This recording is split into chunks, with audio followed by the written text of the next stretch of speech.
Good morning, Steve Freed in Chicago with the Morning Grain Comment. So happy Friday, everybody. For us, there's a little bit of snow on the ground. Further north in southern Wisconsin, they were supposed to get 4 to 6 inches of snow today. And so spring is not sprung yet, but I think that we'll be watching pretty closely two things. Number one, these colder temperatures in March go along with the analog years in which we saw dry and warm summers.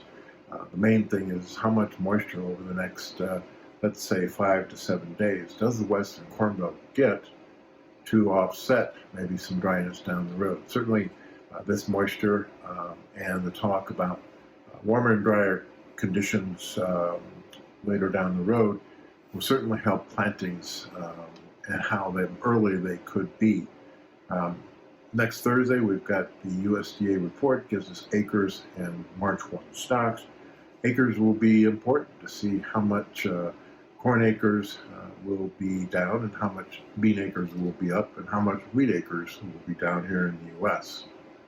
We also, the day after, have a holiday on Good Friday, and then Easter is on Sunday. So globally, from a weather standpoint, most conditions are favorable. We're getting some rains in Brazil, maybe a little bit drier conditions in Argentina. And I think when we look at the overnight trade of soybeans down 13 cents, corn down 2, wheat down 3, for the corn and soybean market, we probably have run out of short covering and have placed in or priced in the rains in Argentina and also kind of running out of short covering at these critical price levels.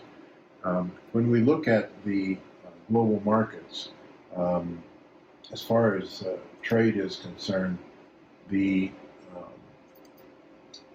numbers are pretty interesting when we go and look at for soybeans.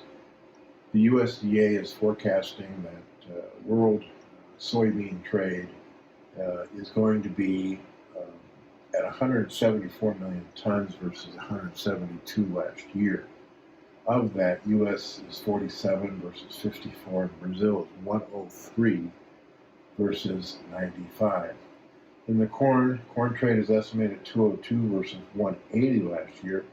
U.S. is 53 versus 42, Brazil 52 versus 54. The big increase is Argentina, 42 versus 25, and Ukraine 24 versus 27.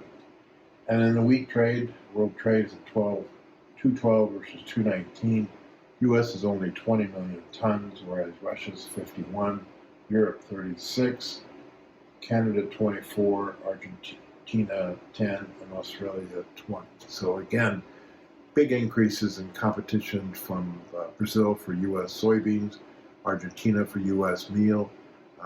On the corn side, it's Ukraine and Brazil and Argentina. And in the wheat, it's basically Russia and Europe.